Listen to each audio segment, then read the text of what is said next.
Boy, I see that all the time on preachers and our guns.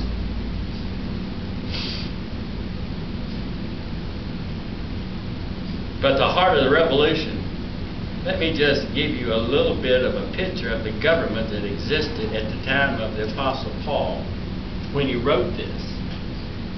Well, we're living in days today not like the days of the Apostle Paul. We have to carry guns today.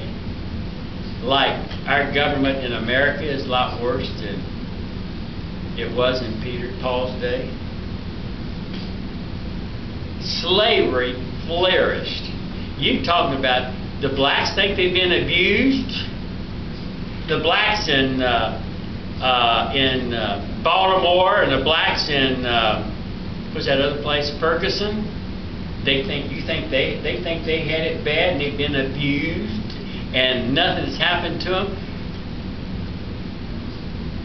Their ancestors were in slavery. There were millions of slaves. Slaves could be very abusive. But even at its best, it was owning people. They say that the slaves, for the most part, were treated well. For the most part.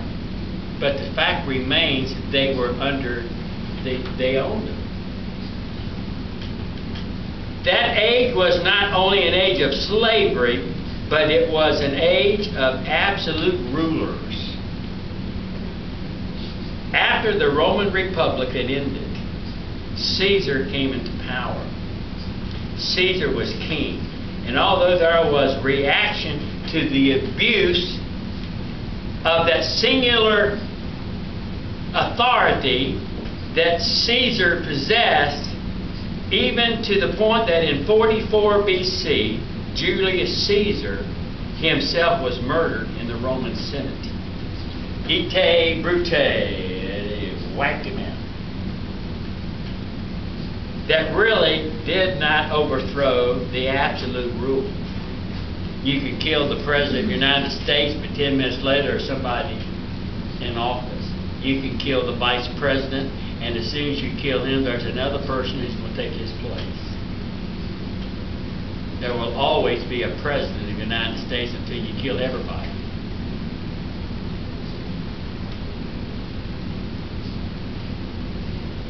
In fact, the murder of Julius Caesar only accelerated the centralization of power in the Roman Empire so that it became more centralized.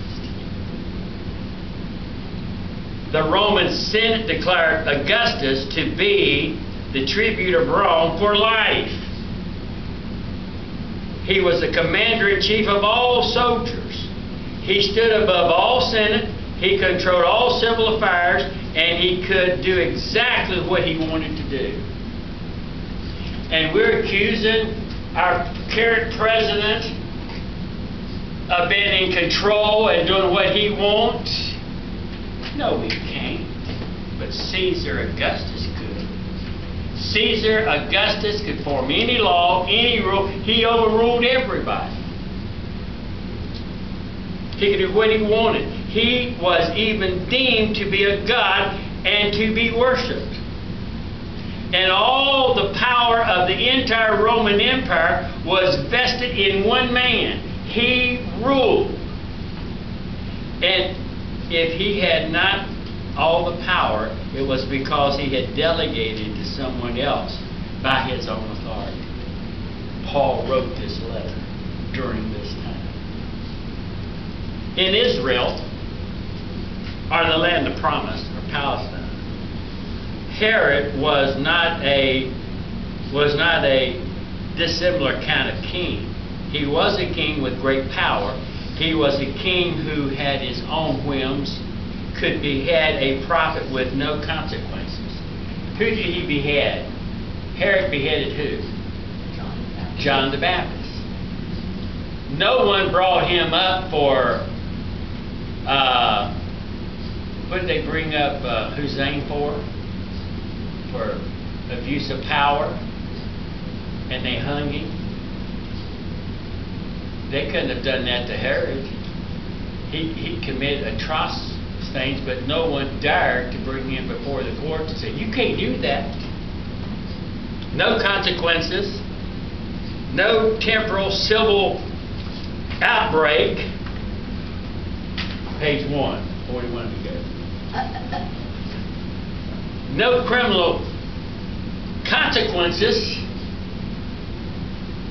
Even a Herod before, the one who beheaded John, Herod the Great, his father, had such power that if he desired, he could massacre all the male babies. You remember, he said, kill all the babies under 2 years old. Can you imagine if President Obama did that today?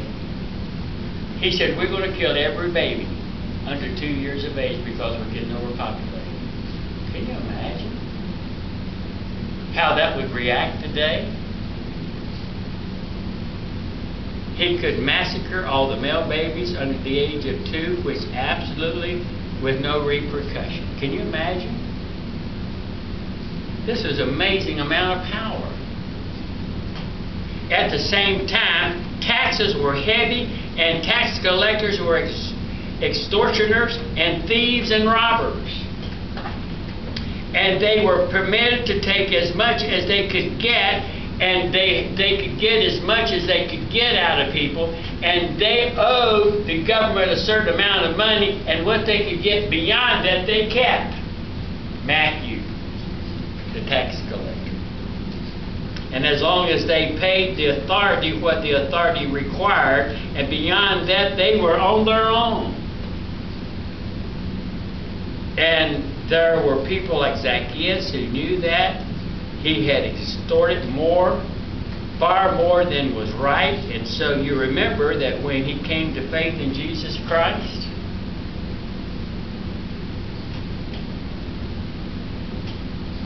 he returned the money he had stolen from people fourfold. Tax collectors were abuse of people. They were surrounded by thugs and strong-armed peoples like the mafia, who would beat up, terrorize your business if you didn't pay taxes. That sounds like Godfather, doesn't it? Godfather 1, Godfather 2, Godfather 3.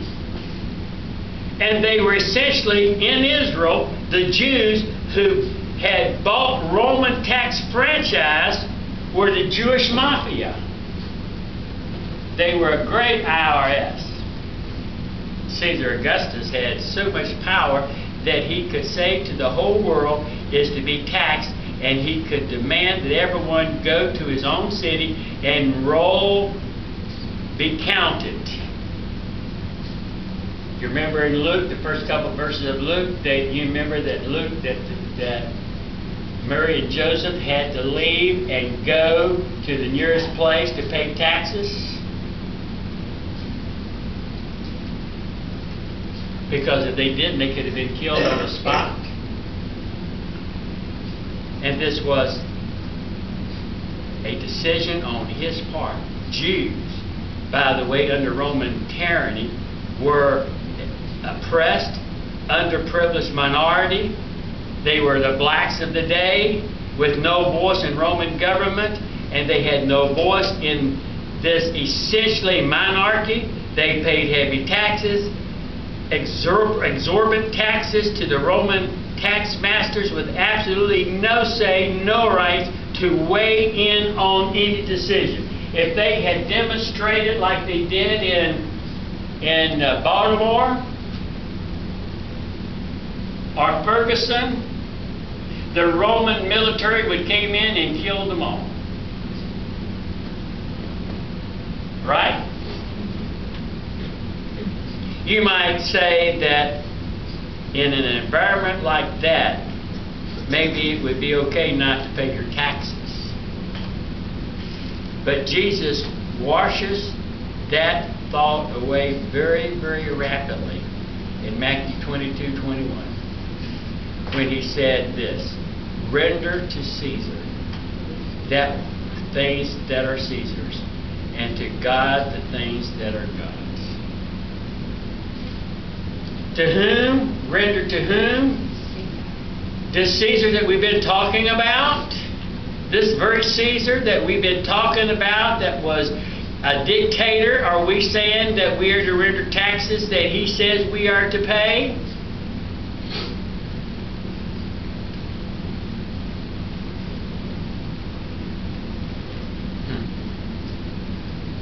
I think I'm going to tweet that and say that's wrong. Give God what is due him and give Caesar what is due to him. And unfair and unjust as it is, and